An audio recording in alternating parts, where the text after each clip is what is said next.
Suman TV సగర్వంగా నిర్మిస్తున్నటువంటి కార్యక్రమం పద్మవ్యూహం.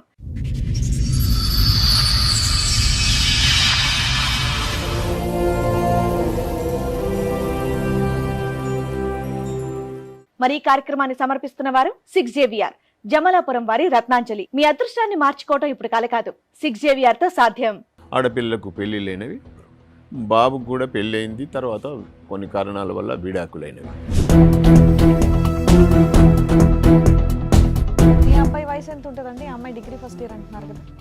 ఇప్పుడు 33 సంవత్సరాలు, 34. అప్పుడు 20 సంవత్సరాలు. 13 ఏళ్ళు అయిందా మీ అబ్బాయికి పెళ్ళి?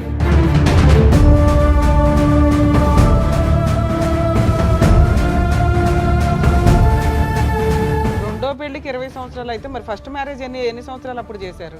అదే మేడం, 20 సంవత్సరాలు అప్పుడు చేసినాం. అప్పుడు ఫస్ట్ మ్యారేజ్ 20 సంవత్సరాలు, రెండో మ్యారేజ్ ఎన్ని సంవత్సరాలకి? రెండో మ్యారేజ్ 4 సంవత్సరాలకి.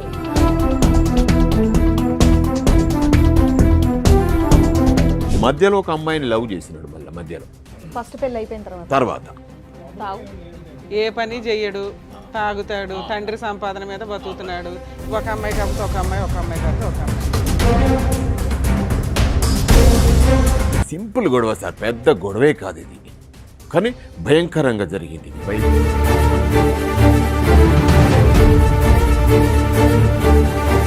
నాకు అందరికి టీ తాగుతాను, నువ్వు పని చేయొద్దన్న కదా, మళ్ళీ ఎందుకు చేస్తున్నావు అని ఎవరన్నారు?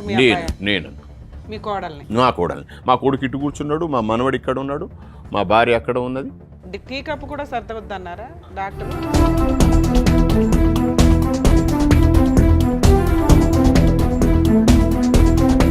ఆయన అక్కడి నుంచి వచ్చి కొడుకుల సంగతి చూస్తా, వాడు ఏమంటాను నిన్ను, నువ్వు ఒకసారి పోలీస్ స్టేషన్కి పో, పోలీస్ స్టేషన్లో కంప్లైంట్ చేయి, వాళ్ళ కురాలు కొడదాం, వాళ్ళని ఏం చేయాలనో అది చెప్పిస్తా.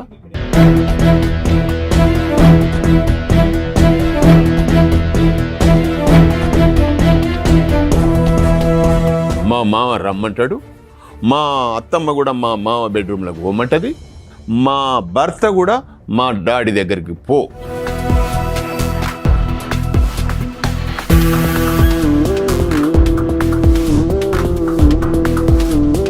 చెప్పకోకుండా కానీ మా ఆయన, మా అత్త, మా మామది మీద ఎక్కువైంది. నా ప్రాణాల మీదకి, నా కొడుకు ప్రాణాల మీదకి వచ్చింది కాబట్టి బయట పెట్టాల్సి వచ్చింది.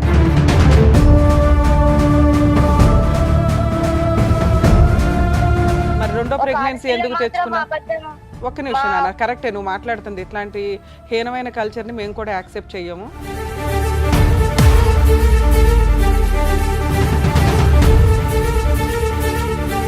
ఆ డెలివరీలు అయిపోయేదాకా ఉండాలి కదా. 7th మంత్ ప్రెగ్నెన్సీ టైంలో ఇంత ఎమోషనల్ గా ఇంత టీవీ ఛానల్స్ లో కూర్చొని వాళ్ళు ఇంట్లో నుంచి నెట్టకపోతే నువ్వు ఆ హెరాస్మెంట్ భరిస్తూనే ఉండేదానివి.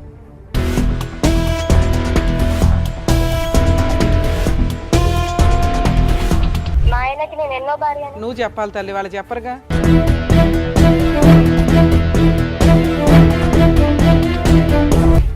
ఏం అడుగుతావు? మీరు ఎలా అడుగుతున్నారు? అమ్మాయిని రమ్మని చెప్పి మీ ఇంటికి, మళ్ళీ మానభంగం చేశాడు మా మామ అని చెప్తాడు. రెడీయా మీరు ఆ కేసు ఫేస్ చేయడానికి?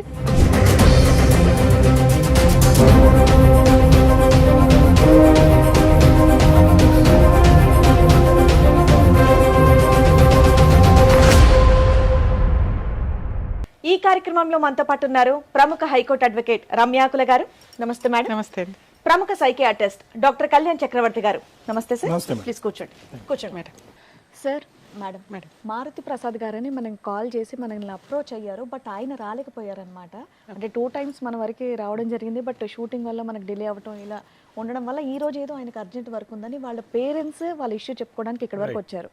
సో మారుతి ప్రసాద్ గారి ఫాదర్ సత్యనారాయణ గారు అండ్ అలాగే వాళ్ళ మదర్ రాధా గారు. సో వాళ్ళ ఇష్యూ ఏంటో ఒకసారి కనుక్కుందాం. నమస్తే అండి. నమస్తే అమ్మా, చెప్పండి సార్, ఎక్కడి నుంచి వస్తున్నారు? సార్, మేము మంథని, పెద్దపల్లి డిస్టిక్ మంథనిలో ఉంటాం. సింగరేణిలో ఉద్యోగం చేసిన మేడం, రిటైర్మెంట్ అయినా ప్రస్తుతానికి ఇప్పుడు వ్యవసాయం చేస్తున్నాం. మాకు 2 ఆడపిల్లలు, ఒక మగ అబ్బాయి మారుతి ప్రసాద్. ఆడపిల్లకు పెళ్ళి లేనివి, బాబుకు కూడా పెళ్ళి అయింది, తర్వాత కొన్ని కారణాల వల్ల విడాకులైనవి అయింది మేడం. విడాకులైన తర్వాత మళ్ళీ మేము మ్యారేజ్ బ్యూరోలకు అక్కడ వాళ్ళకి వీళ్ళకి చెప్పంగానే ఖమ్మం గురించి మాకు పలానా కాడ అమ్మాయి ఉంది, ఆ అమ్మాయికి ఇంతకుముందు పెళ్ళయింది, ఒక అమ్మాయి కూడా ఉంది, పాప ఉన్నది, మీకు ఇష్టమైతే ఒకసారి వచ్చి చూసుకోండి. సో అమ్మాయికి కూడా పెళ్ళి అయ్యి విడాకులైంది. చనిపోయింది, భర్త చనిపోయింది. భర్త చనిపోయాడు. చనిపోతే ఒక పాప ఉన్నది. ప్రసాద్ మొదటి పెళ్లిలో ఏంటి సార్ సమస్య? ఎందుకు విడాకులైంది? ఆమె పెళ్ళైన ఎంతకాలం విడాకులైంది? విడాకులైన కొద్ది రోజులకే పెళ్ళైంది. ఏంటి సమస్య ఏంటి? వాళ్ళు మా చుట్టాల అమ్మాయినే ఇచ్చిండ్రు. వాళ్ళు అప్పుడు చుట్టాల అమ్మాయినే ఇస్తే అప్పుడు యూనివర్సిటీ తేడా ఉన్నది. వాళ్ళదొక జిల్లా, మాదొక జిల్లా. అది మంచిర్యాల, మాది కరీంనగర్ జిల్లా. ఆ శాతవాహన యూనివర్సిటీ, ఉస్మానియా యూనివర్సిటీ అని ఆ డిస్టిక్లనే చదవాల్సి వచ్చింది. ఆమె డిగ్రీ ఫస్ట్ ఇయర్లో పెళ్లి చేసుకున్నారు. నేను పై చదువుల కోసం ఈయన కొద్దిగా డ్రింక్ చేస్తాడు మా బాబు. అప్పటి నుండి కూడా డ్రింక్ అలవాటు, తాగుడు పని అలవాటు. చేస్తాడు మీ అబ్బాయి? మా బాబు అప్పుడు సింగరేణిలో కాంట్రాక్ట్ లైసెన్స్ తీసుకున్నాడు. కానీ కాంట్రాక్ట్ ఇప్పటి వరకు ఆయన ఎప్పుడు చేయలేదు. నేనే ఉద్యోగం చేసేది.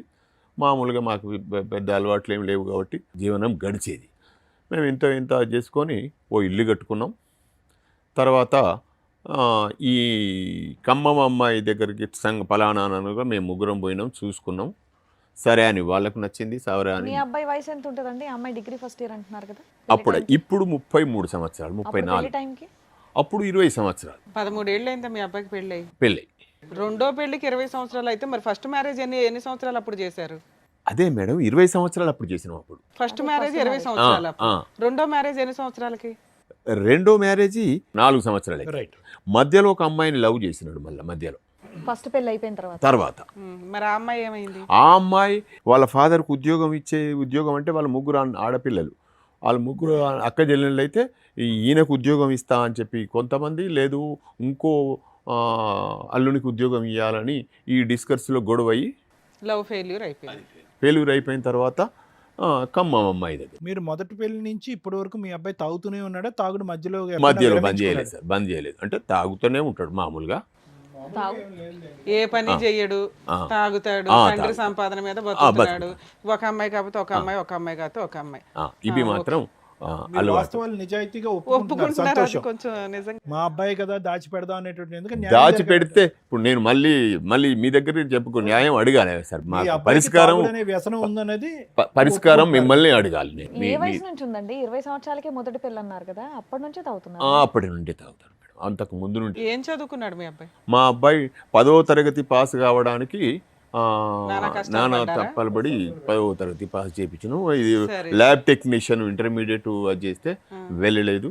ఇక అప్పటి నుండి ఆయన అలవాట్లు ఆయనకు, మా అలవాట్లు నేను ఉద్యోగం చేసుకోవాలని నేను. కష్టం మీ అబ్బాయితోట మీ కోడలతోట? ఇప్పుడు వచ్చింది మొదటి నుంచి మా అబ్బాయితోని, ఇవ్వాలని మాత్రం మా కోడలతోని. ఓకే. అంత వన్ డేలో ఏం ట్విస్ట్ జరిగింది? 3 years బ్యాక్ పెళ్లి దగ్గర నుంచి చెప్పండి ఏమైంది? అయితే మేము ఖమ్మం పోయి చూసి వచ్చిన తర్వాత 3 లక్షల రూపాయలు కట్నం మాట్లాడుకున్నాం. మీరు ఎంత బంగారం పెడతారు అని అంటే మాకేం తక్కువేం లేదు, ఉద్యోగం చేస్తున్నాం, ఇంతో అంత ఉన్నది, పెద్ద ఇల్లు ఉన్నది, కిరాయిలు వస్తే అవి పర్వాలేదు. నేను రిటైర్ అయిన తర్వాత వచ్చిన పైసలతో పొలాలు కొనుక్కున్నాం. 15 ఎకరాల వరకు కొనుక్కున్నాం సార్. 15 ఎకరాల పొలం ఉంది, ఒక 2 పెద్ద ఇండ్లు ఉన్నాయి. మంత్రిలో ఒకటి ఉన్నది, గోదావరి. ఇదంతా నేను సంపాదించుకున్నాను సార్. మా అమ్మ నాన్న, మా తల్లిదండ్రి ఆస్తి కూడా నేను తీసుకోలేదు. మా బ్రదర్స్కు వాళ్ళు కొంత తీసుకున్నారు, కొంత వాళ్ళ దగ్గర ఉన్నది కూడా గంతట్నే ఉండేవాళ్ళు. అయిన తర్వాత మేము ఈ అమ్మాయిని పెళ్లి చేసుకునేటప్పుడు మీరు ఎంత పెడతారంటే, పర్వాలేదా ఎంత అడిగినంటే వాళ్ళు 6 తులాలు మేము అడిగిళ్ళు. 6 కాదు, ఇంకో తులం ఎక్కువైనా పర్వాలేదు, మా ఇంట్లోనే ఉంటుంది కదా అని చెప్పి 8 తులాలు ఏమో పెట్టినాం. అక్కడనే వరంగల్నే కొన్నాం, అయిపోయింది. అది తీసుకున్నాం. పెళ్ళి జరిగింది. పెళ్ళి అయిన తర్వాత ప్రెగ్నెన్సీ అయింది, ఒక బాబు. ఈ 3 yearsలో వచ్చిన 2వ సంవత్సరంలోనే మళ్ళీ బాబు అయిన తర్వాత నేనేం చెప్పినా, నాన్న మనకు వారసుడు వచ్చిండు, ఈ దీంట్లో నుంచి ఒక 2 ఎకరాలు ఇక అంతా నా మీద ఉంటే ఇది ఈ రైతు బంధు కూడా వస్తలేదు, చేస్తావా అంటే, సరే డాడీ మరి చెయ్యి, మరి ఎక్కడైనా ఒకటి చేద్దాము అని అనుకున్నాం. ఈ అనుకున్న క్రమంలో మళ్ళీ అట్లనే ఈయనకు ఆధార్ కార్డు కావాలి కదా, ఈ ఆధార్ పుట్టిన మా మనవనికి ఆధార్ కార్డు రావడానికి 5-6 నెలలు పట్టింది. ఈ 5-6 నెలల్లో మళ్ళొక ప్రెగ్నెన్సీ కన్ఫామ్ అయింది. అరే ప్రెగ్నెన్సీ కన్ఫామ్ అయింది కదా, మరి చెరొక 2 ఎకరాలు చేస్తే అయిపోతుంది, ఇదంతా వ్యవహారం ఎందుకు ఇప్పుడు మళ్ళీ ఎందుకంటే సరే అనుకున్నాం. 4వ నెల, 5వ నెల, 6వ నెల, 8వ నెల, 7వ నెల వరకు వచ్చింది. 7వ నెలకు వచ్చి రాగానే వీళ్ళు ఏం చేసినారు, హాస్పిటల్ పోయినారు. సింపుల్ గొడవ సార్, పెద్ద గొడవే కాదు ఇది, కానీ భయంకరంగా జరిగింది ఇది. ఇప్పుడైతే కళ్ళకు నీళ్ళు వస్తున్నాయి, భయంకరంగా వ్యవహారం. 7వ నెలకి ఏమైంది, వీళ్ళు హాస్పిటల్ పోయిన తర్వాత జనరల్గా డాక్టర్లు ఏం చేస్తారు, గైనకాలజిస్ట్ మీరు రెస్ట్ తీసుకోవాలమ్మా. సరే వీళ్ళు వచ్చి రెస్ట్ తీసుకోవాలన్నట అని మా భార్యతోని, మా భార్య, నా కొడుకు, మా మనవడు అందరూ అడగట్లేకుంటాం చెప్పిళ్ళు. నేను కూడా విన్న తర్వాత సర్లే పొద్దున మాట్లాడదాము, ఇప్పుడు ఎందుకు, నేను ఎటో పోయి వచ్చిన, సాయంత్రం పొలం దగ్గరికి పోయి వచ్చిన, ఇవేంటంటే పొద్దున 6 గంటలకు లేచి నేను ఉయ్యాలలో కూర్చున్నా, అట్లనే పండుకుంటా, అట్లనే కూర్చోండి. ఈమె మా కోడలు లేచి ఊడ్చుకుంటూ వస్తుంది. రాత్రి అన్నమాట నాకు గుర్తున్నది, నేను సాయంత్రం అన్నది, నేను రెస్ట్ తీసుకోవాలన్నారు కదమ్మా, నువ్వు ఊడవకు, అత్తమ్మే ఊడుస్తుంది, వంట చేస్తుంది, మీ రూమ్లోకి పంపిస్తుంది, నువ్వు పని చేయొద్దు. ఎందుకు అంటే కొద్దిగా వ్యంగ్యంగానే మాట్లాడినా. ఎందుకు మాట్లాడాల్సి వచ్చింది అంటే అసలు మా ఇంట్లో పని ఏమి లేదు, ఇల్లు ఊడవడమే పని, ఇంకో పని ఏం లేదు. బయట పాపం ఏమేం చేస్తుంది, వంట చేసుకొని తింటాం.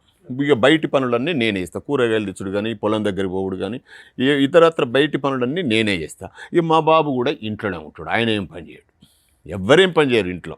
ఒకరిని నేను బయట పనులు చేస్తా, ఈమెమో ఇంట్లో పని ప్లస్ వంట చేస్తాను. టీ పెట్టింది ఈమె, టీ నాకు అందరికి టీ తాగుతాను, నువ్వు పని చేయొద్దన్న కదా, మళ్ళీ ఎందుకు చేస్తున్నావు అని ఎవరన్నారు? నేను మీ కోడల్ని? నా కోడల్ని. మా కొడుకు ఇటు కూర్చున్నాడు, మా మనవడు ఇక్కడ ఉన్నాడు, మా భార్య అక్కడ ఉన్నది.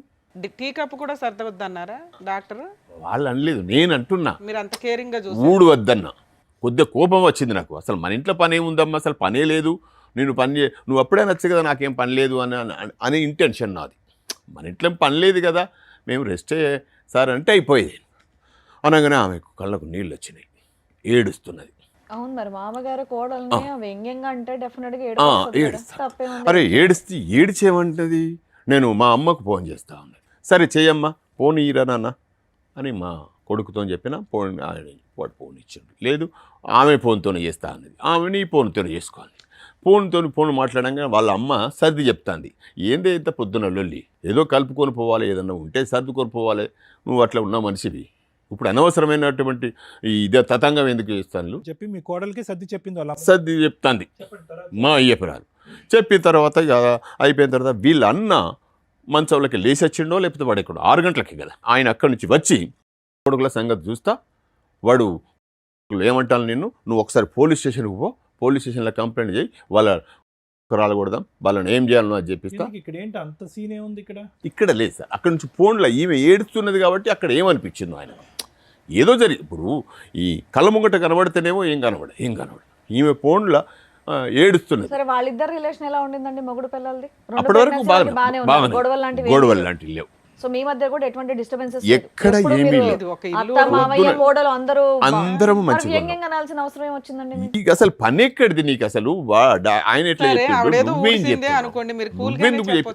అంటే ఇంత అవుతుంది అనుకోలేదు మేడం. నేను ఎంత పెద్ద రాదాంతం ఇక్కడ దాకా వస్తుంది, సంవత్సరం గడుస్తుంది, ఇదంతా ఇంత పెద్ద ఇష్యూ అవుతుంది అనుకోలేదు. జరిగింది అనగానే ఏమేం చేసింది, వెళ్ళిపోతుంది. నువ్వు పోలీస్ స్టేషన్ పోతా, బయటికి నడువు అని చెప్పి నాకు కోపం వచ్చింది. మా అల్లుడు వాళ్ళ అన్నగాడు తిట్టంగానే నాకు కూడా కోపం వచ్చింది, బీపీ అయింది. నువ్వు పోలీస్ స్టేషన్ దాకా నడువు అని చెప్పి 20 సార్లు అన్నాను. 20 సార్లు అనగానే ఏమే పోలీస్ స్టేషన్ పోయింది. మా మనవడు ఇంట్లో ఉన్నాడు, అందరూ ఇక్కడ ఉన్నాడు. మీరు 20 సార్లు అన్నారు నడువు అవతల నడువు, నువ్వు నన్ను మనాల్సిన మాట కాదు కదా ఇది. ఏమంది? వాళ్ళ అన్నమాట, వాళ్ళ అన్న మీద అనాలి కదా మీరు. నువ్వు నడువు అని చెప్పి ఈమె వచ్చేమన్నది, నన్ను ఊకుంచితే నా మెదడు ఊకోలేదు. ఊకుంటూ పక్కదరకు అది పోని, ఎక్కడ కాకపోతుందో ఏం చేస్తుందో చేయని, ఏదన్నా చేసుకొని పో, నన్ను అంత మాట అనాల్సిన అవసరం లేదు. వాళ్ళ అన్న ఒక్క నిమిషం గురుగారు, వాళ్ళ అన్న మాట కోపం వచ్చిందా? ఈ అమ్మాయి ఈ మాత్రం ఇష్యూకి ఫోన్ ఎత్తి వాళ్ళ అన్న మాటకే కోపం వచ్చింది.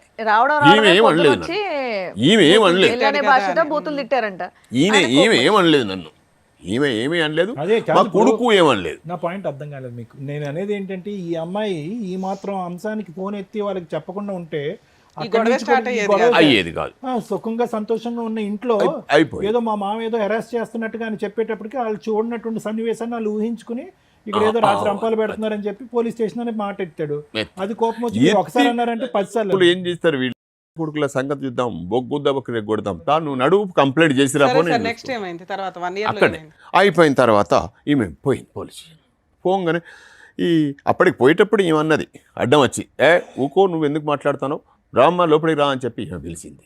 సార్ పోనీ ఎందుకు వచ్చేస్తావు, అక్కడ పోతే జరిగేది ఏంది, మనం చేసిన తప్పేంటిది, అయ్యేది అవుతుంది బా, ఘనకార్యం ఏంది అని పోయింది. మా బాబు వీళ్ళందరూ ఎవ్వరేం మాట్లాడలేదు. ఈమె చక్కగా పోలీస్ స్టేషన్ పోయి పోలీస్ స్టేషన్లో కంప్లైంట్ చేసిన తర్వాత ఎస్ఐ గారు నాకు ఫోన్ చేసి ఈమె చెప్పింది కదా మా మావయ్య నన్ను ఇట్లా ఎల్లగొట్టిండు అని. ఎస్ఐ గారు పిలవంగానే పోయిన పోలీస్ స్టేషన్కు. పోయిన తర్వాత ఏంటి సత్యనారాయణ ఏం జరిగింది అంటే, సరిగో ఇది జరిగింది అంటే, ఈమె ఏదో చెప్తున్నాను వెళ్ళగొట్టిళ్ళు అది చేసింది ఇది చేసింది అంటే, సరేనమ్మా ఇప్పుడు పరిస్థితి ఏంటిది, నువ్వు రా, అయిపోయింది కదా, పొరపాటు గరపాటు జరిగిపోయింది రా అంటే, నేను రాను, నేను పోతా అన్నది. అప్పటికే వాళ్ళ అన్నకు ఒక బిడ్డ పుట్టి ఒక 15-20 రోజులు అవుతుంది. ఈమె చూడలేదు, మేమే పోయి చూసి వచ్చినాం. ఎందుకంటే ఈమె ప్రెగ్నెంట్ ఏదో 6 నెలలు 7 నెలలు అట్లా ఇప్పుడు పోవద్దు అనే దాని మీద ఈమె పోలేదు. ఆ ఆలోచన కూడా ఉండవచ్చు, పోయి రాని అని నేను అనుకున్నా, మేము అందరం అనుకున్నాం అదేమాట. ఈమె డబ్బులు ఏమన్నా ఈ సత్యనారాయణ ఆయనకు మరి డబ్బులు ఏమన్నా ఇవన్న వల్ల ఒక 500 నోటు తీసిన. 500 సరిపోతుంది అంటే, కమ్మమే కదా సార్, 500 ఘనకార్యమేం కాదు అని 500 ఇచ్చిన. మరి ఈమె బట్టలు అవి ఇవి కావాలి కదా, మీ మనవన్ని కూడా తీసుకుపోవాలి కదా అని వల్ల ఒక కానిస్టేబుల్ వచ్చిండు, మా ఇంటి దగ్గర వచ్చిండు, బట్టలు మా మనవన్ని ఓ బ్యాగ్ పట్టుకొని వెళ్ళిపోయింది. వద్దమ్మా అని చెప్పినాం, వినలే. అయిన తర్వాత అక్కడ పోయిన తర్వాత వీళ్ళు ఏం చేసిండ్రు, మహిళా పోలీస్ స్టేషన్కు, సఖీ పోలీస్ స్టేషన్కు ఇవి ఏది ప్రెగ్నెన్సీ టైంలో వీళ్ళు కంప్లైంట్ చేసిన తర్వాత ఈయన ఏం చేసిండు, ఇప్పుడు మా బాబు అసలు ప్రాబ్లం నా ఇంట్లో ప్రాబ్లం ఉంది మాకు ఏంది, ఈయనే మందు తాగడం. మందు తాగొచ్చి లొల్లి చేసాడు. కాదు, నాకు ఒక్క నిమిషం గురుగారు, ఈ 2 సంవత్సరాల్లో 2 కాన్పులు వచ్చినటువంటి మీ అబ్బాయి యొక్క తాగుడు గురించి ఎప్పుడు లొల్లి చేయలేదా, ఎప్పుడు వేలెత్తి చూపెట్టలేదా, ఏంటండి మీ కొడుకు? గొడవలు ఏం కాలేదు సార్. ఈయన తాగుతాడు మామూలుగా, ఆయన వింటాడు, నేను ఎవరి జోలికి ఎందుకు వస్తాడు. డబ్బులు ఇంట్లో నేను ఇస్తా, నాకు అర్థం కాలే. డబ్బులు నేను ఇస్తా. డబ్బులు ఎప్పుడు అడిగితే వీళ్ళు అంటారు అందరు నన్ను, డబ్బులు ఎందుకు ఇస్తాను అని కొడుకుంటే ఇవ్వాల్సిందే, ఇవ్వకుంటే ఈ ఆస్తి నేనేం చేసుకుంటా. నా ఆలోచన కూడా ఇంతే, నేను ఎప్పటికైనా ఇచ్చుడే. అది కాదు సార్, ఇచ్చుడు అంటే కనుక మంచి పనులకి ఇచ్చుడు అయితే, మంచి పనులైనా చెడ్డ పనులైనా ఏదైనా ఆయన నన్ను ఆ రకంగా బెదిరిస్తాడు. ఆయన ఇంటెన్షన్, ఆయన మాటల విధానం చూస్తే ఇక నేను నా లైఫ్ వేస్ట్ అంటాడు. అనగానే ఎందుకు నాకు మీ కొడుకు కూడా ఇండైరెక్ట్ గా మీ కొడుకు కూడా మీకు భారమే అని చెప్తున్నారు మీరు, అంతే కదా? ఆయన తర్వాతనే ఈయన ఏం చేసినాం, రిహాబిలిటేషన్. Super, very good. ఎప్పుడో చేయాలి, చేసిన అంతకుముందు కూడా ఒకసారి చేశారా? ఈయన రిహాబిలిటేషన్ పంపియంగానే అక్కడ ఏం జరిగింది, వీళ్ళు సఖీ పోలీస్ స్టేషన్లో కౌన్సిలింగ్ పెట్టి ఇతను రిహాబ్లో ఉన్నాడు, ఈయన రిహాబ్లో ఉన్నాడు, నేను కౌన్సిలింగ్కి వెళ్ళాలి. మేమిద్దరం కలిసి కౌన్సిలింగ్కి పోయినాం. కౌన్సిలింగ్ పోయినాక వాళ్ళు నన్ను అడిగిండ్రు, మీ బాబు రావాల్సింది మీరెందుకు వచ్చిండ్రు అని. సరిగా ఆయన పరిస్థితి మంచిగా లేడు, హాస్పిటల్లో ఉన్నాడు, నేను వచ్చినా ఏదన్నా ఉంటే మేము మాట్లాడతాం. ఇంకెక్కడికైనా మీ అబ్బాయి తరపున మీరే రిప్రజెంటేషన్? నేనే సరిగా ఇప్పుడు కూడా రావాల్సిందని కారణం కూడా అదే. ఇప్పుడు ఆయన రాకపోవడానికి, ఆయన ఇప్పుడు మాలలో ఉన్నాడు కానీ ఆయన మాట అంటే మాటనే. ఇది ఎన్నోసారి మాల వేసుకోవటం స్వామి అతను? ఈయన 4 నాలుగోసారి. ఆ 4-5 సార్లే తాగుడు ఆపటం ఈ 15-20 సంవత్సరాలు, అంతేగా? హనుమాన్ మాల వేస్తాడు, తాగడు కదమ్మా, మిగతా టైం అంతా దుర్గమాత మాల వేస్తాడు. చెప్పండి, మీరు చెప్పింది బాగుంది. ఇవన్నీ కౌన్సిలింగ్ కి మీరు వెళ్ళారు?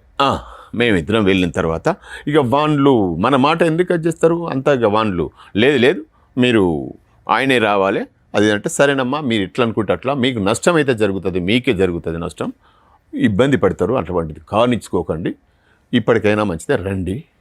ఆయన ఎక్కడున్నాడు అంటే, వాళ్ళకి చెప్పారా? ఆయన ఎక్కడున్నాడు అంటే, ఆయనకి రిహాబ్లో పోయిండు అన్న విషయం వాళ్ళకు కూడా అర్థమైంది. నేను మాత్రమే హాస్పిటల్లో ఉన్నాడు అన్న వాళ్ళకు, రిహాబిలిటేషన్లో ఉన్నా అన్న విషయం వాళ్ళకి అర్థమైన తర్వాత ఇక వాళ్ళు సరేలే ఇక మీరు అట్లా కాదు, మేము పోలీస్ స్టేషన్కే పంపిస్తాం, మీరు కేసు అక్కడికే రండి. సరే ఇంకొకసారి తీసుకొని వస్తే అవకాశం ఇవ్వండి మేడం అని చెప్పి వాళ్ళని కూడా అన్నా. సరే వాళ్ళు ఏం చేసిండ్రు, ఇంకోసారి అవకాశం ఇచ్చిండ్రు. ఇంకోసారి ఈయనను తీసుకువచ్చి ఈయనతో మళ్ళీ పోయినాక కూడా మళ్ళీ పోలే, ఇంకోసారి అవకాశం ఇచ్చిండ్రు. ఎప్పుడు 28వ తారీఖు జనవరి 28 తారీఖు పోయేసరికి అంతకు క్రితమే ఒక 2 సంవత్సరాల క్రితం మా చిన్న బిడ్డకును మా చిన్నల్లునికి గొడవలైనాయి. 2 సంవత్సరాల క్రితం, దానికి 2 సంవత్సరాల క్రితం వీళ్ళు గొడవై, మా బిడ్డ వేరే ఉంటుంది, మా బిడ్డకు 2 ఆడపిల్లలు, ఒక మనవరాలేమో అల్లుని దగ్గర ఉంటుంది, ఒక మనవరాలు మా బిడ్డ దగ్గర ఉంటుంది, వీళ్ళు వేరు ఉంటారు. ఈ క్రమంలో 28 తారీఖు వెళ్ళాల్సింది ఉన్నది. ఈ క్రమంలో మా అల్లుడు అంటే మా చెల్ల కొడుకే ఇచ్చినాం సంబంధం, ఆయన మా చెల్ల కొడుకే. వీళ్ళు ఏం చేసిండు, మా అల్లుడు నువ్వు మా కోడలు ఇద్దరు కలుసుకున్నారంటే ఈయన ఆమెకు ఫోన్ చేసిందా, ఆమె ఈయనకు ఫోన్ చేసిందా? ఫోన్ చేసిన తర్వాత ప్లాన్ వేసిండు. ఏంటిది ప్లాను?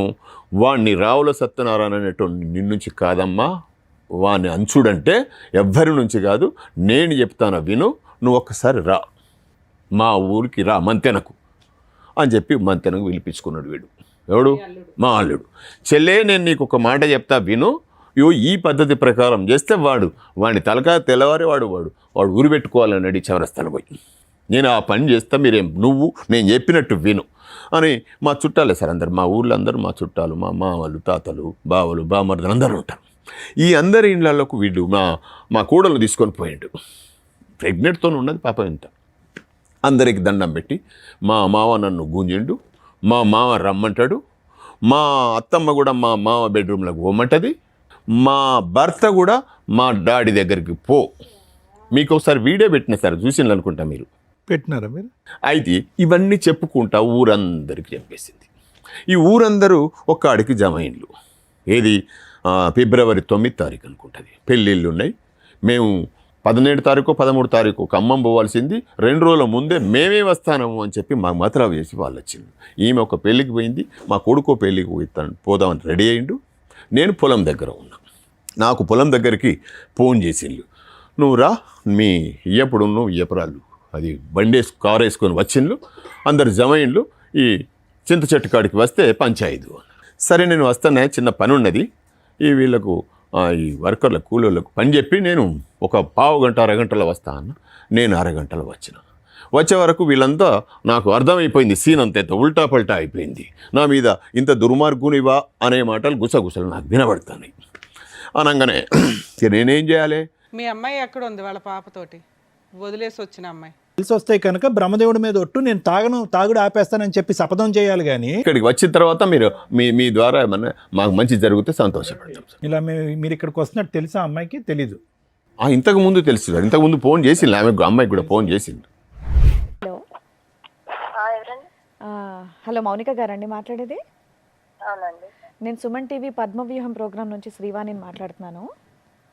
చెప్పండి. ఇక్కడ అడ్వకేట్ రమ్య గారు మీతో మాట్లాడతారు, ఒక నిమిషం మాట్లాడండి.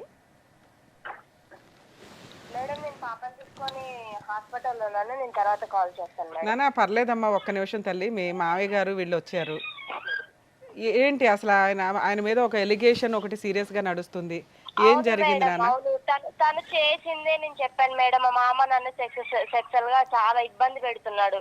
ఎంతంటే అంత ఘోరంగా ఇబ్బంది చేస్తున్నారు. నాన్న, ఆ విషయం మీద మీరు కంప్లైంట్ ఇవ్వకుండా ఎందుకు భరించారమ్మా అప్పటిదాకా, లాస్ట్ మినిట్ దాకా?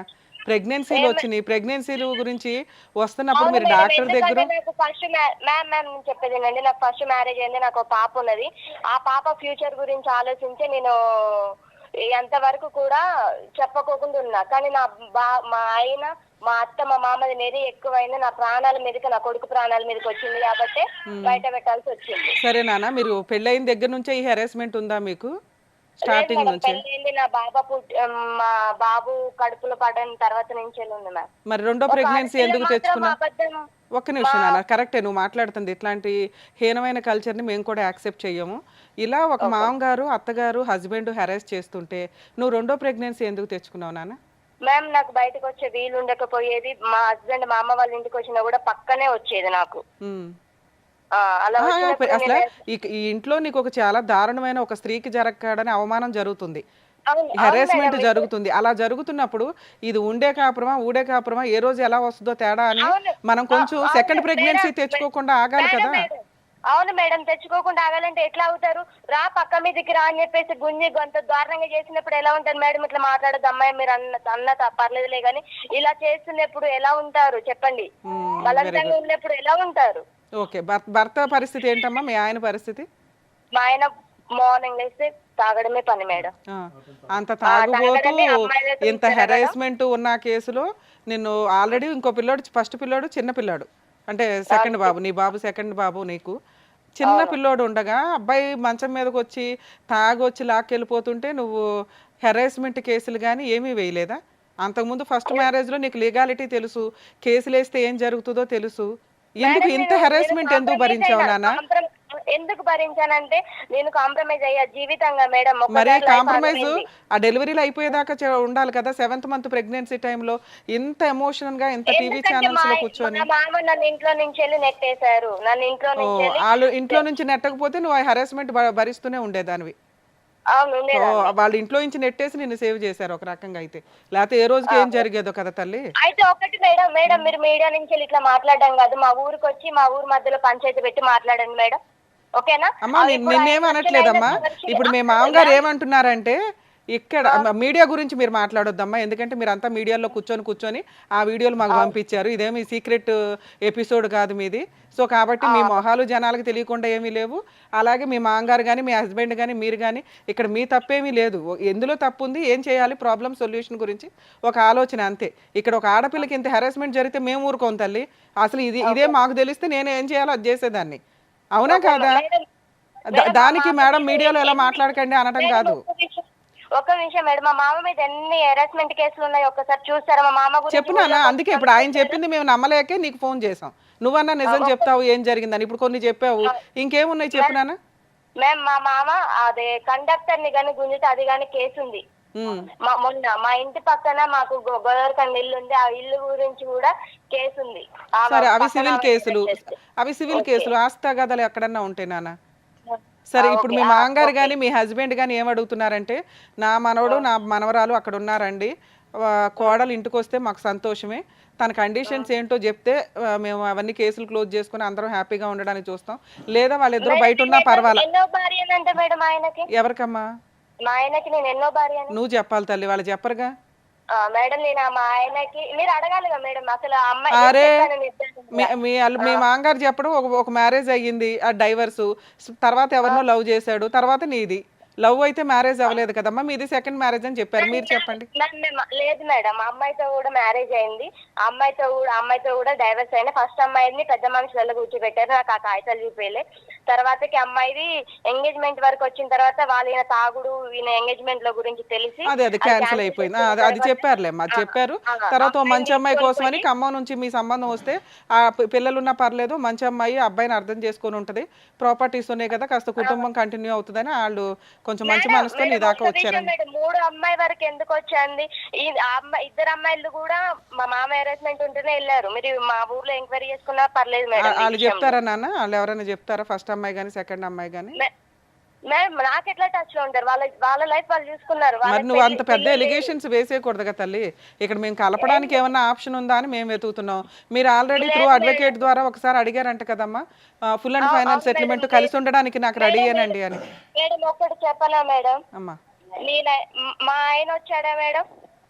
ఆయన మాల్లో ఉన్నాడు తల్లి, మాలలో ఉన్నాడు ఆయన. ఓకే మాలలో ఉన్నారు. అసలు నా భార్య నా పిల్లలు అని చెప్పేసి కొంచెమైనా ఉందా ఆయనకి? నాన్న ఇప్పుడు ఆయనే వస్తాడు, ఆయన కౌన్సిలింగ్ ఇస్తాం. నీకు ఒక మాట అడుగుతున్నాను వినండి. మీరు 2 acres పిల్లలకి 2 acres 4 acres, ఒక్క నిమిషం తల్లి ఇంతసేపు మాట్లాడడం. 4 acres పిల్లలకి నీకు 2 acres రాస్తే కలిసి కాపురానికి వస్తానన్నమాట, అది ఓకేనా? అలా అంటే మరి మాట్లాడతాం ఆయనతోటి. లేదు మేడం, నాకు నమ్మకం లేదు మేడం ఆయన మీద. ఏది మీకు 6 acres రాసి ఇచ్చినా రారా? లేదు మేడం, నాకు నమ్మకం లేదు మేడం. ఎవరి మీద లేదు అని చెప్పేసి నాకు నమ్మకం లేదు మేడం. ఆస్తి కాదు ముఖ్యం మేడం, నా ప్రాణం ముఖ్యం, నా పిల్లల భవిష్యత్తు ముఖ్యం మేడం. సూపర్ నాన్న, ఓకే. వాళ్ళకి అదే కౌన్సిలింగ్ ఇస్తామమ్మా. 6 acres పక్కన పెట్టండి, అవి ఎవరిని అడిగే హక్కు లేదు, అది వాళ్ళ సెల్ఫ్ ఎక్వేడు. కేసులు చూసుకోండి, కోర్టులోనే చూసుకుంటే అప్పుడు ఏం న్యాయం జరుగుతుంది అది. నాన్న నువ్వేమన్నా 6 acres రాసిస్తే వస్తావేమో, మేము మామగారికి కౌన్సిలింగ్ ఇద్దాం అనుకున్నాం, నీకు ఆల్రెడీ ఇష్టం లేదు కాబట్టి ఓకే నాన్న, జాగ్రత్త, పిల్లల్ని జాగ్రత్తగా చూసుకోమ్మా. మేడం ఇంకొకటి మేడం, పిల్లల్ని ఉంచుకొని నా భర్త మొన్న కూడా ఒక అమ్మాయితో తిరుగుతున్నాడు మేడం, ఫోటోస్ కానీ పెడుతున్నాడు. మరి దీని గురించి మీరు చట్టపరంగా నాకు న్యాయం ఏం చేయరా మేడం? నాన్న మీకు ఆల్రెడీ అడ్వకేట్స్ ఉన్నారు, వాళ్ళు సెటిల్మెంట్లు మాట్లాడారు, మళ్ళీ ఇప్పుడు మీరేమో కాదంటున్నారు. సెటిల్మెంట్ ఏదన్నా ఉంటే మాట్లాడతాం, కానీ నీకు ఆల్రెడీ అడ్వకేట్లు ఉన్నారు, వీళ్ళకి అడ్వకేట్లు ఉన్నారు, కలిపి ఉంచడం కోసం ఈ స్టేజ్ విడగొట్టి ఆస్తి పంపకాలు చేయడానికి కాదు కదా తల్లి. మీ అడ్వకేట్ల ద్వారా పోరాటం చేయండి అమ్మా, జాగ్రత్త తల్లి. లేదండి ఇక్కడ క్లియర్గా అర్థమైపోతుంది కదా మేడం మాట్లాడారు కాబట్టి. తప్పుగా అనుకోకండి. ఇప్పుడు ఆ అమ్మాయి పెద్ద అలిగేషన్ ఏంటంటే, పెళ్లి చేసుకుంది కొడుకు, కాపురం చేసేది నా తండ్రి అన్నట్టు ఉంది ఆ అమ్మాయిది. ఇంకా అటువంటి అలిగేషన్ చేసిన తర్వాత ఈరోజు మా కోడలు మాకు కావాలి అన్నా కూడా అది చాలా హాస్యాస్పదంగానే ఉంటుంది. ఆ అమ్మాయి ఇక్కడికి వచ్చినా కూడా చాలా విచిత్ర విడ్డూరంగానే ఉంటుంది. అలాంటి ఒక ఎలిగేషన్ వేసిన ఏ మామగారు కూడా యాక్సెప్ట్ చేయరు. మీరు అడుగుతుంటే అదంతా డమ్మీ అయిపోద్ది కదా, చాలా దారుణంగా ఉంటుంది. మీ క్యారెక్టర్లో పడిపోతాయి ఇవన్నీ. సార్ వాళ్ళ వర్షన్ విన్నారు కదా, మీరేమంటారు? సత్యనారాయణ గారు, ఇక్కడ మొత్తం ఇక్కడ ఎవరన్నా హీమ్యాను సూపర్ హీరో ఉన్నాడంటే మీ కొడుకు.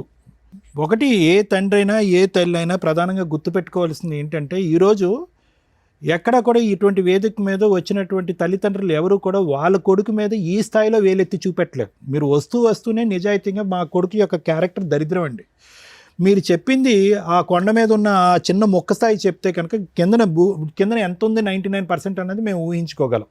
ఓకే, సో ఈరోజు మీ కోడల కంటే మీకు పెద్ద శత్రువు ఎవరైనా ఉన్నారంటే అది మీ కొడుకు.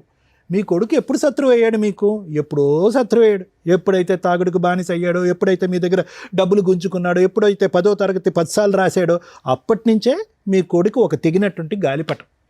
తెగిన గాలిపటానికి మనం ఏం చేయాలి అంటే కనుక దానికి సరిగ్గా తాడు కట్టి దాన్ని పట్టు బిగించి దాన్ని ఒక గాడిలో పెట్టిన తర్వాత ఆ అమ్మాయిని తీసుకొస్తారో, కోడలను ప్రేమించి పెళ్లి చేసుకుంటాడో, ఆ తర్వాత మీ ఇష్టం.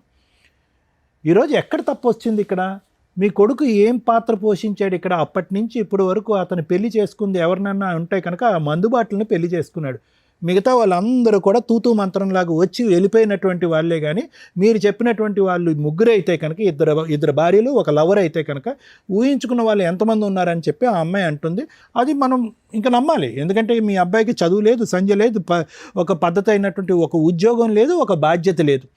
ఇవన్నీ ఏమీ చేయనటువంటి అబ్బాయికి ఈరోజు మీరు ఇక్కడ నోరు లేదు, ఈ తల్లికి నోరు లేదు. ఎందుకంటే కొడుకుని దారిలో పెట్టుకోలేకపోయింది. 2 ఆడపిల్లలు ఉన్నారు కాబట్టి, 3వవాడు కొడుకు కాబట్టి, అరే తై అంటే సై అంటే సైరా, తందన అంటే తందనారా అని చెప్పి, నీ తాగుడికి డబ్బులు కావాలని చెప్పి ఫ్రీగా మీరిద్దరు ఏటీఎం మెషిన్ లాగా అతని తాగుడిని పోషించి పెద్ద చేసి ఈరోజు ఈ పరిస్థితి వరకు తీసుకొచ్చారు. ఇక్కడ ఇంకొక మాటే లేదు. ఇప్పుడు ఏమైంది?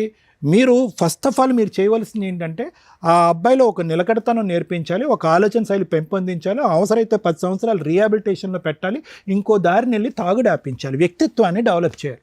ఇక్కడ ఎక్కడ చేసామండి వ్యక్తిత్వం? ఏదో సామెత ఉందో చూడండి, పెళ్ళి అయితే కనుక పిచ్చి కుదురుతుంది అన్నట్టుగా మీరు పెళ్లి చేసేటటువంటి పనిలోనే పడ్డారు కానీ ఆ అబ్బాయి వ్యక్తిత్వం మార్చలేదు. ఒక తల్లి తండ్రిగా ఎందుకు పనికిరానటువంటి, తప్పుగా అనుకోకండి, సరైనటువంటి ఒక బాధ్యత తీసుకున్నటువంటి ఒక అబ్బాయిని మీరు బాగు చేసేటటువంటి దాంట్లో మీరు ఓటం పాలయ్యి ఈరోజు బయట నుంచి వచ్చేటటువంటి ఆడపిల్ల వచ్చి అతను సరిదిద్దుతుందండి? అంత ఓపిక సహనం ఉంటుందా? ఈ అమ్మాయి ఈరోజు మౌనిక అనేటటువంటి అమ్మాయి ఎప్పటికీ కూడా సత్యనారాయణ గారు మీ అబ్బాయి మీద కూడా పీకల్లోతు ఉంది ఆ అమ్మాయికి. కానీ ఆ అమ్మాయి అక్కడికి అక్కలేదు, ఎందుకంటే పెళ్లి చేసుకుంది అతను, మాట్లాడేది మీరు. సో ఇలాంటి పరిస్థితుల్లో ఏ స్థాయి అలిగేషన్ మీ మీద వచ్చిందో చూడండి.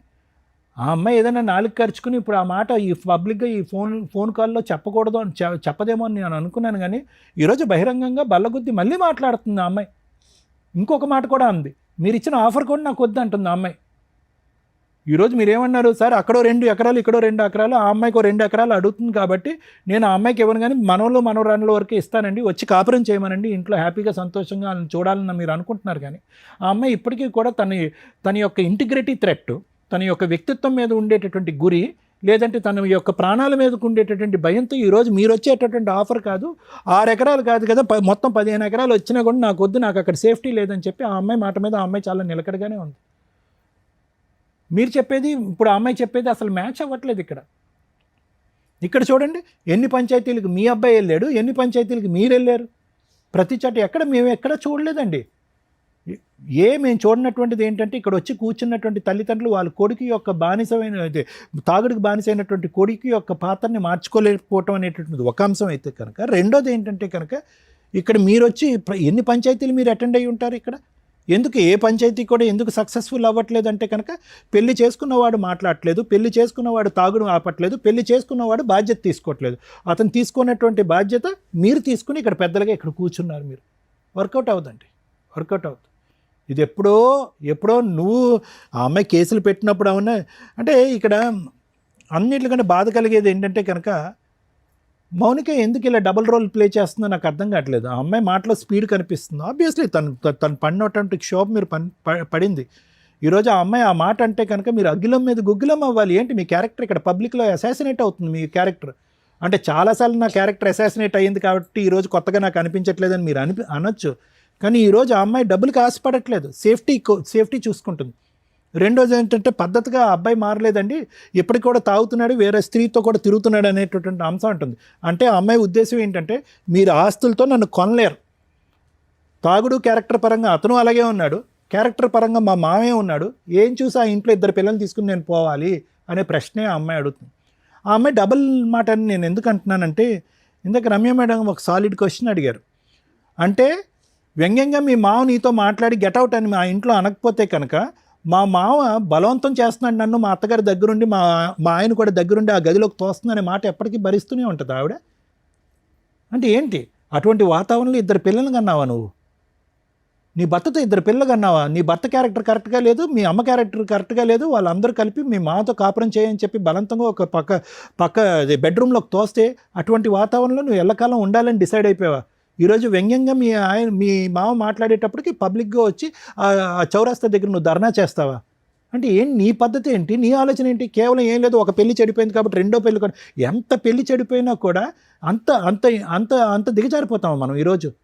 ఈరోజు గట్టిగా మాట్లాడుతుంది మౌనిక, గట్టిగా మాట్లాడుతుంది, నిలదీస్తుంది, వేలెత్తి చూపెడుతుంది, నానా విధాలుగా మాట్లాడుతుంది. తాగుబోయేటటువంటి భర్తతో అసలు నువ్వు ఎందుకు కాపురం చేసావు?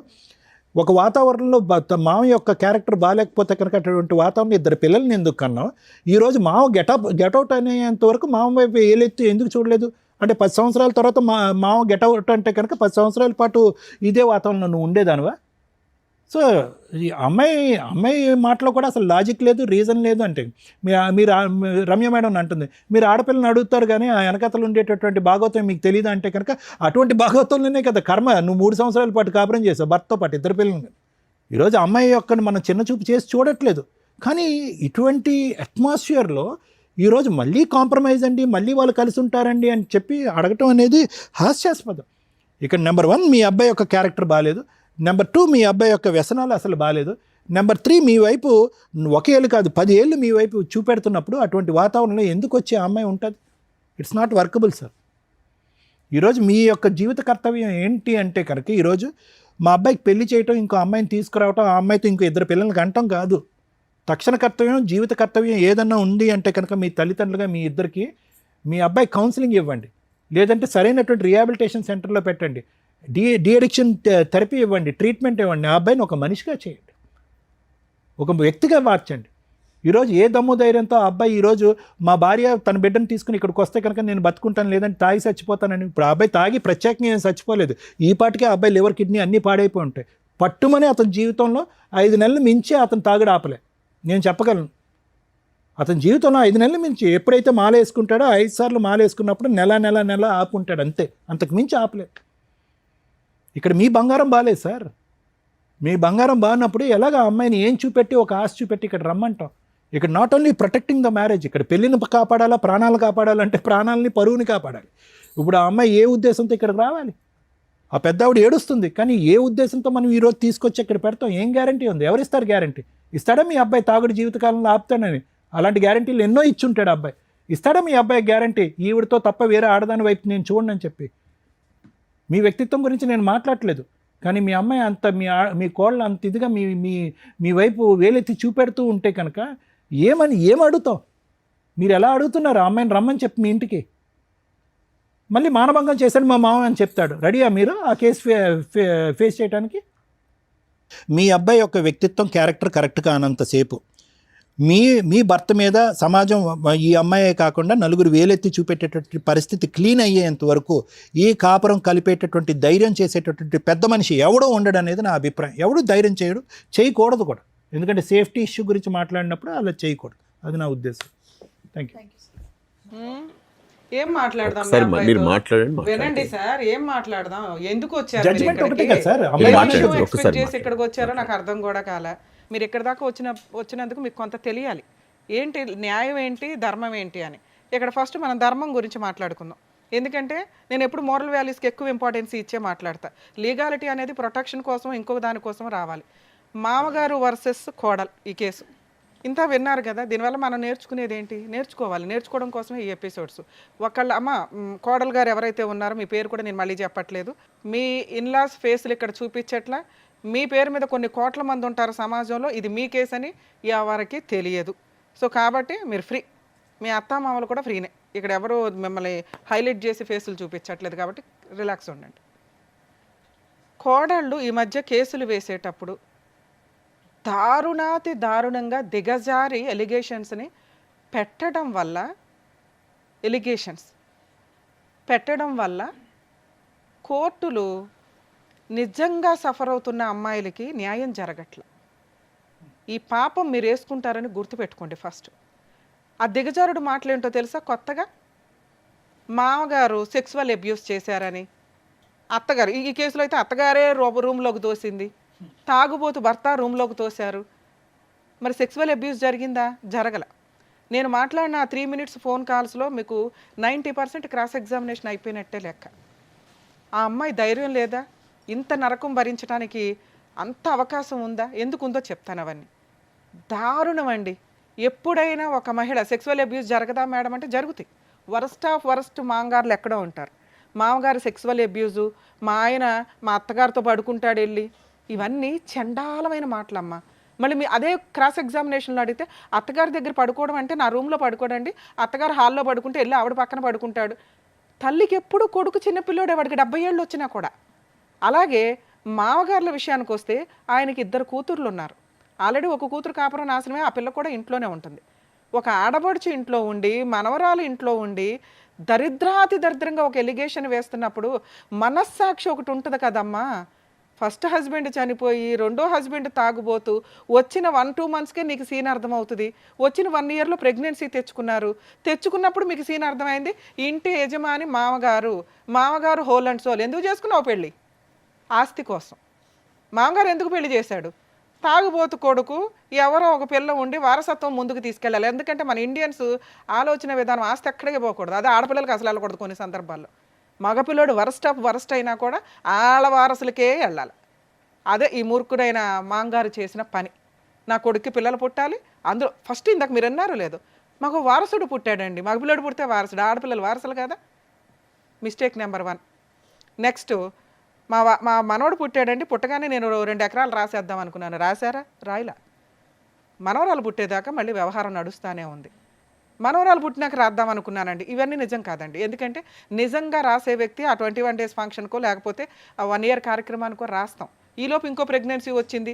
ఇవన్నీ ఎప్పుడు నడుచుంటాయంటే ఈ ఆలోచన విధానాలు పెద్ద మనుషుల పంచాయతీలు టీవీ షోకి వచ్చినాక చెప్తే బాగుంటుంది. ఎందుకంటే వాళ్ళు 6 ఎకరాలు అడిగేశారు కాబట్టి 2 ఎకరాలు మనవాళ్ళకి మనవరాలకి, మన వారసులు అంటే చించేసుకుంటున్నాం కదా, వాళ్ళకి ఇద్దామని ఒక ఇదే తప్ప ఈయనకి ఇచ్చే ఉద్దేశం లేదు. లీగల్గా ఇవ్వటం కుదరదు. ఇది గుర్తుపెట్టుకోండి కోడళ్ళు. మాంగారు ఆస్తిని చూసి కొడుకుల్ని పెళ్లి చేసుకుంటే కొడుక్కి సంపాదన మీదే మీ మెయింటెనెన్స్ ఉంటుంది. కొడుక్కి సంబంధించి అతని ఇన్కమ్, అతని ఆస్తుల మీదే మీకు ఆస్తి హక్కులు ఉంటాయి తప్ప మామగారు అత్తగారో సెల్ఫ్ ఎక్వైర్డో స్త్రీధనాల మీదో మీకు ఎటువంటి హక్కు ఉండదు. తిన్నగా కాపురాలు చేసి భర్తతో పాటు కంటిన్యూ అవుతూ భర్తకు వచ్చినప్పుడు మీరు తీసుకోవడం అనేది కామన్గా జరిగింది. పెళ్ళిళ్ళు చేసుకోవడం వరస్ట్ ఆఫ్ వరస్ట్ ఎలిగేషను. నిజంగా ఏదైనా స్త్రీకి వాళ్ళ మాంగారి దగ్గర నుంచో, మా బావల దగ్గర నుంచో, మరుదుల దగ్గర నుంచో ఇలాంటి ఒక సెక్సువల్ అబ్యూజ్ జరిగితే తల్లి చెప్పు తీసి కొట్టి బయటికి రండి. ఒక్క సెకండ్ కూడా ఆలోచించొద్దు. మీ క్యారెక్టర్లో పాతాళంలోకి వెళ్ళిపోతాయి. జరుగుతాయి. ఎక్కడో వరస్ట్ కోర్టులో ఒకడు దరిద్రుడు ఎక్కడో ఉంటాడు, వాడు పాపన ఆడిపోతాడు. బయటికి రండి. దీనికంటే సంవత్సరం ఆగి రావడం ఎందుకు? పెళ్ళి అమ్మాయి ఎప్పటి నుంచి జరిగింది నీకు ఈ హెరాస్మెంట్ అంటే ఫస్ట్ బాబు కడుపులో ఉన్న దగ్గర నుంచి. మరి రెండో ప్రెగ్నెన్సీ ఎందుకు తెచ్చుకున్నావు అంటే ప్రిపేర్, కోర్టుకి చెప్పడానికి ప్రిపేర్. జడ్జిలకి తెలియవా? నిజంగా హ్యాట్స్ ఆఫ్ అండి ఫ్యామిలీ కేసులు చేస్తున్న జడ్జెస్ ఎవరైతే ఉన్నారో. ఎందుకంటే ఆ కష్టం ఏంటో మాకు తెలుస్తుంది. ఈ మధ్య ఇంకా వరస్ట్. ఒకప్పుడు ఫ్యామిలీ మ్యాటర్ అంటే ఫ్యామిలీ మ్యాటరే, ఇప్పుడు ఎంత ట్విస్టులు, ఎంత దారుణంగా మాట్లాడుతున్నారు. 2 years ఎవరండి ఒక మామగారు సెక్సువల్ అబ్యూస్ చేయడానికి రెడీ అయిపోతారు. చేయలే, ఒక అదృష్టం ఏంటంటే చేయలే. సెక్సువల్ అబ్యూస్కి రెడీ అవుతూ రూమ్లోకి అత్తగారు వెళ్ళు అని తోస్తూ భర్త కూడా దోస్తాడట. అలాంటి భర్తతో సెకండ్ టైం వాడు తాగొచ్చి అని ఈడ్చుకెళ్ళిపోతే పడుకుంటూ పోయిందంట. మళ్ళీ ప్రెగ్నెన్సీ. టూ మచ్ అనిపించట్లే మీకు? జడ్జెస్ ఏమో అక్కడ ఊరికే కూర్చుంటారు అనుకుంటారా? మేమంటే మాట్లాడతాం, పాపం వాళ్ళు ఏంటి జడ్జిమెంట్ ఇవ్వాల్సిన టైంలో ఇస్తారు. సెన్స్ ఉండాలి కదమ్మా మాట్లాడేటప్పుడు. మీకు తండ్రి ఉంటారు, మీకు అన్నదమ్ములు ఉంటారు. ఎంత హీనంగా మాట్లాడుతున్నారమ్మా మీరు. ఆయన చెడ్డోడైతే బయటకు వచ్చాయి. లా అండ్ ఆర్డర్ నీకు ఫేవర్గా ఉంటుంది. సెక్సువల్ అబ్యూస్ని ఏ కోర్టు యాక్సెప్ట్ చేయదు. నువ్వు ఆ రోజు చేసే కేసు స్ట్రాంగ్ కేసు. 2 years అనుభవించానండి. నువ్వు ఇంట్లో నుంచి ఎట్లా వెళ్ళావు తల్లి? సెక్సువల్ అబ్యూస్ జరిగినప్పుడు వెళ్ళాలి. అదొదిలేసి మామగారు తిడితే ఆయన ఇంట్లో నుంచి తరిమితే వెళ్ళవచ్చు. టూ మచ్ కదా. మళ్ళీ సెకండ్ మ్యారేజ్ మేడం, ఇప్పుడేం చేస్తావు? ఇప్పుడు కూడా సెకండ్ మ్యారేజేగా. మేము కలపడానికి ట్రై చేస్తుంటే నువ్వు ఆ ఛాన్స్ కూడా ఇవ్వట్లా. 15 ఎకరాలు కావాలి మనకి కాదా? ఈ ఆస్తి మీ మామగారి స్వార్జితం. మీకు సెకండ్ మ్యారేజ్ సర్దుకోవడం అనేది ఓన్లీ ఆస్తి కోసమే సర్దుకున్నారు తప్ప నిజంగా సెక్సువల్ అబ్యూజ్ని నేనైతే యాక్సెప్ట్ చేయట్లేదు. ఎందుకంటే భూప్రపంచంలో ఏ స్త్రీ కూడా మామగారు ఇట్లాంటి హెరాస్మెంట్ చేస్తే తొక్కుల ఆస్తి కోసం టెంప్ట్ అయ్యారు ఇదయ్యే దరిద్రులు ఎక్కడో ఉంటారు తప్ప మీరు అది కాదు. ఎందుకంటే నేను నమ్ముతున్నా మీ క్యారెక్టర్ని. ఇటువంటి అబ్యూజే జరిగితే ఆస్తి కోసం గంజన్న తినొచ్చు తల్లి, ఆస్తి కోసం క్యారెక్టర్ నమ్ముకోవద్దు. అమ్ముకున్నారా మళ్ళీ మాట్లాడద్దు బయటకు వచ్చి. ఎందుకంటే మామగారు అంటే ఒక తండ్రి పాత్రలో ఉంటారు తల్లి. చాలామంది కోడళ్ళు వణికిపోతారు ఇప్పుడు ఈ ఎపిసోడ్ వింటే. మామ నవ్వుతూ దగ్గరికి వచ్చినా వాళ్ళకి భయం వేస్తుంది, అమ్మ అని తలని విన్నా భయం వేస్తుంది. ఎందుకంటే ఆ స్పర్శ యొక్క మీనింగ్ ప్రతి స్త్రీకి తెలుసు. ఏ మగాడు ఏ దృష్టితో చేయేస్తాడు అని. ఆ బేసిక్ సెన్స్ లేకుండా బతకట్లేదుగా. ఆస్తుల కోసం బతికారంటే ఆ పాపాలు మూటగట్టుకోవాల్సిన పరిస్థితి. ఇప్పుడు 3 పిల్లల్ని దగ్గర పెట్టుకొని న్యాయ పోరాటం, 498 డీవీసీ, మెయింటెనెన్స్, ఆస్తుల పార్టీషన్. అలాగే తల్లి సుప్రీంకోర్టు దాకా వెళ్ళొచ్చు ఈ కేసులో నువ్వు హ్యాపీగా. నీ భర్త ఏ పని చేయడు, పనికి మాల తాగిపోతూ, ఆయన దగ్గర నుంచి నీకు మెయింటెనెన్స్ కూడా అంతంత మాత్రమే. మరి అత్తమామలు ఇవ్వాలి కదండి అంటే ఎక్కడైనా రీజనబుల్గా ఏదైనా కోర్టు పిల్లల హ్యూమనిటికల్ గ్రౌండ్ మీద ఈయనేదో తెలియక ఇప్పుడు 2 ఎకరాలు 4 ఎకరాలు ఇస్తానన్నాడు కానీ ఆ మాట అనకపోతే ఖచ్చితంగా మెయింటెనెన్స్ కూడా రాదు. అత్తమామల దగ్గర నుంచి వసూలు చేసే రైట్స్ నీకు లేవు. ఇలాంటి ఒక ఎలిగేషన్ వేసిన తర్వాత వాళ్ళే హ్యూమనిటికల్ గ్రౌండ్లో ఇచ్చేవాళ్ళు మీకు. మీరు ఇంత బూతు నెక్స్ట్ పెద్ద మనుషుల పంచాయతీలో ఆయన పరువు తీసేశారు. అర్థమవుతుందా? ఎందుకంటే ఆయన నిజంగా మీకు సెక్సువల్ అబ్యూజ్ చేసి ఉన్న ఈరోజు రమ్య గారు వాయిస్ రేస్ చేయలేకపోతున్నారు. మీరు 2 ఇయర్స్ దాన్ని కంటిన్యూ అవ్వడం వల్ల. మీ మామగారు ఇంట్లో నుంచి బయటికి వెళ్తే మేడం నేను వెళ్ళలేనండి, నేను కేసులు వేయలేనండి, నాకు ఎవరు సపోర్ట్ లేరండి, సెకండ్ మ్యారేజ్ కాబట్టి నిలబెట్టుకున్నానండి అన్న నువ్వు 10 ఛానల్స్ని కూర్చోపెట్టావు, నిరాహార దీక్ష చేసావు. ఈ రోజున 10 కేసులు వేసి కంటిన్యూ అవుతున్నావు. కేసులు వేయడానికి అన్నీ బాగానే ఉంటాయి తల్లి. ఒక 5 ఇయర్స్ ఫైట్ చేయండి. మీకు జరగాల్సిన న్యాయం కోర్టు ద్వారా 100% నడుస్తుంది. రిమైనింగ్ నీ గురించి మంచిగా మాట్లాడితే మీకు అవసరం సెకండ్ మ్యారేజ్ చేసుకున్నారు. ఫస్ట్ కూతురు ఎవరైతే ఫస్ట్ హస్బెండ్ నుంచి అతను చనిపోవడం వల్ల పుట్టిన పాప ఏదైతే ఉందో అమ్మమ్మ తాతయ్యల దగ్గర పెరుగుతున్న సమయంలో ఖచ్చితంగా వీళ్ళు ఒక కండిషన్ పెట్టారు, మా ఇంటికి తీసుకురాము, మాతో పాటు ఉండడం జరగదు అని. అది ఏ స్త్రీ కన్నా పేగుబంధం లాగేస్తూ ఉంటుంది తల్లి. నీకు అటు ఎక్కువ ఇంట్రెస్ట్ ఉంటుంది కామన్గా. గబా గబా ఇక్కడ ఒక 2 పిల్లల కంటే ఇక్కడ నుంచి కొంత ఆస్తి వస్తుంది. ఎప్పుడైనా 10 ఏళ్ళకన్నా నువ్వు ఈ పంచాయతీ పెట్టేదానివి, ఇప్పుడే కాదు. ఎందుకంటే మీ ఆయన పనికి మనలోడు ఏ తాగుతానే పడి ఉంటాడు ఎక్కడైనా కానీ. నెక్స్ట్ ఆయన పెళ్ళిళ్ళ గురించి అక్రమ సంబంధాల గురించి తెలియక ఆస్తి కోసం మీరు చేసిన ఈ పని ఏదైతే ఉందో మీ క్యారెక్టరే తగ్గిపోయేలాగా ఉంది. మీరు కరెక్టే కాదు అసలు. మీ కోడలు ఆ విషయాన్ని సప్రెస్ చేసింది కాబట్టి ఈ తప్పు జరగలేదు అని మేము నమ్ముతున్నాం. ఎందుకంటే 2 ఇయర్స్ సెక్సువల్ అబ్యూస్ జరుగుతుంటే ఏ స్త్రీ కూడా ఆస్తి కోసం కక్కుర్తుపడి మీ కోడలు లాంటి నిజాయితీ పిల్ల అయితే అసలు ఆగదు. ఆ అమ్మాయి నిజాయితీ పిల్లే, ఆ అమ్మాయికి సెక్సువల్ అబ్యూస్ జరగలే. బయటకు వచ్చినప్పుడు చెప్పాల్సిన ఎలిగేషన్స్ ఉంటాయి. ఎక్కేసిన వాళ్ళు ఎవరో ఉంటారు, ఎక్కేశారు. అర్థమవుతుందా?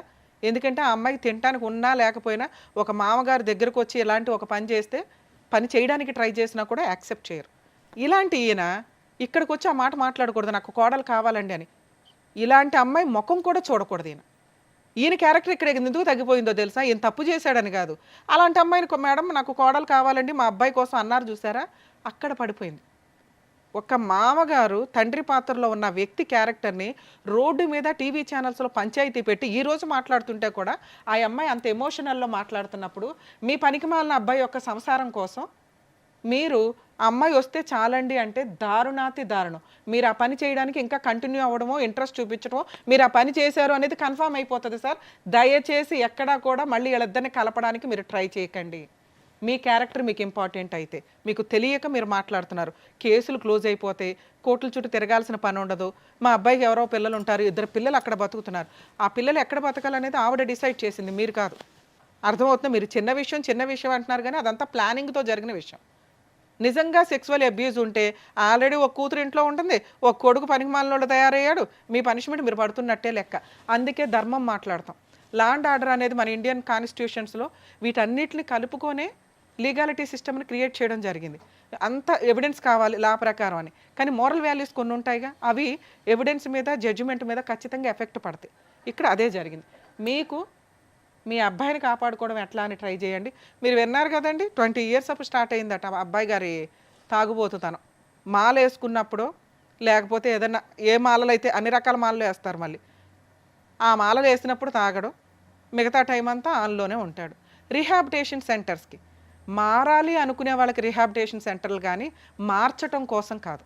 ఎందుకంటే మార్చడం అనే బలవంతపు పని కొన్ని రోజులే చేయగలరు, 6 నెలల, సంవత్సరమా, 2 సంవత్సరాల. మీకు మారాలని లేనప్పుడు బయటకు వచ్చి మళ్ళీ పెడితే వాళ్ళని ఎందుకు పరువు తీయడం? మారాలి అనుకునే వాళ్ళకే అవన్నీ. మీరు బలవంతంగా చేసే పని కొంతకాలం తాగకుండా ఉంచడానికి పనికొస్తుంది. మారండి, మాల వేసుకున్నారు, ఏం నేర్చుకుంటున్నారు? అన్ని రకాల మాలలు వేస్తున్నారు, వాటిల్లో ఎన్ని రకాల ధర్మమైన పద్ధతులు ఉంటాయి. అది వేసుకుని భక్తితో వేసుకుంటున్నారా, కొంతకాలం తాగుడు మానేయడానికి వేసుకుంటున్నారా? కొంచెం బేసిక్ ఆలోచించండి.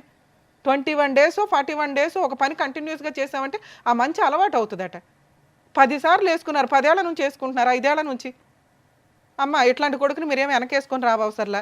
అలాగే మీ ఆయన ఆ అబ్బాయి పరువు అంతా తీయవసరలే, ఎందుకంటే మీ పెంపక లోపం ఇది. 20 ఏళ్ల కుర్రోడి తాగుడు మానిపించలేని తల్లిదండ్రులు ఆస్తి మీద కాన్సన్ట్రేషను, సొసైటీలో పరువు మీద కాన్సన్ట్రేషను, ఆ అబ్బాయికి ఏదో పెళ్లి చేసేయాలని కాన్సన్ట్రేషన్. లీగల్ ప్రొసీడింగ్స్ సార్ మీరు నేర్చుకోవాల్సింది, తెలుసుకోవాల్సింది సత్యనారాయణ గారు. లీగల్గా మీరు ఫైటింగ్ చేయండి, మీకు ఎక్కడా కూడా చిల్లిగవ్వపోదు. మీరు 4 ఎకరాలు పిల్లలకి ఇస్తామనేది కరెక్ట్ కాదు. ఎందుకంటే మీకు నచ్చి ఇవ్వడం వేరు, ఈ రోజున బలవంతంగా తీసుకోవడం వేరు. కోర్టుని డిసైడ్ చేయనివ్వండి, అప్పీల్కి వెళ్ళండి. డైవర్స్ కేసు కంటిన్యూ అవుతుంది. మీ అబ్బాయి నాకు పిల్లలు లేకపోతే మేము బతకలేము, నాకు పిల్లలు కావాలి అంటే మీకోసం పిల్లల్ని మీకు ఇవ్వడం కుదరదు. అత్తమామల కోసం, నానమ్మ తాతయ్యల కోసం పిల్లల కస్టడీ ఇవ్వరు. తండ్రి కరెక్ట్గా ఉండాలి. నిజంగా మీ అబ్బాయికి పిల్లలు కావాలంటే విజిటేషన్ రైట్స్ ఇస్తారు. మీ అబ్బాయి తాగుడు మానేసి మీ కోడలతో మాట్లాడుకొని నా కష్టార్జితంతో నేను నిన్ను పోషించుకుంటాను, మా అమ్మ నాన్న ఇంటికి వెళ్ళొద్దు, మనం బాగా ఓ 10 ఏళ్ళు కాపురం చేసిన తర్వాత అప్పుడు ఆలోచిద్దాం ఆయన మనకు కాకపోతే ఎవరికి ఇస్తారు అని.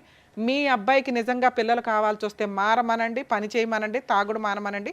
విజిటేషన్ రైట్స్కి ఆవిడేసిన ఏ కేసులో మీరు ఒక పర్మిషన్ పిటిషన్ వేసినా మీ అబ్బాయికి పిల్లల్ని చూడడానికి పర్మిషన్ వస్తుంది. మీకు ఆల్రెడీ మనవాళ్ళు లేరా, కూతుర్లు లేరా, మనవరాళ్ళు లేరా, ఉన్నారు. మీ కూతుర్లే మీకు వారసులు అనుకొని కంటిన్యూ అవ్వండి.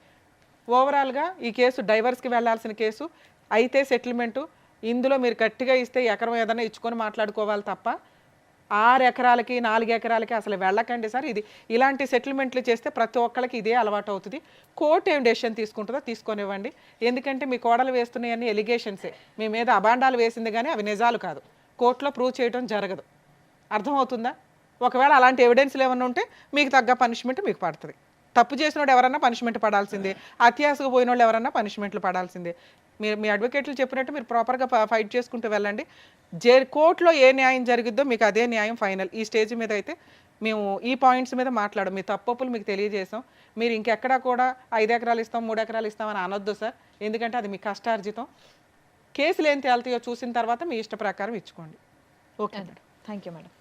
సార్ నాకు తెలిసి మీకు కావాల్సినటువంటి సొల్యూషన్ ఇక్కడ దొరికిందనే నేను అనుకుంటున్నాను.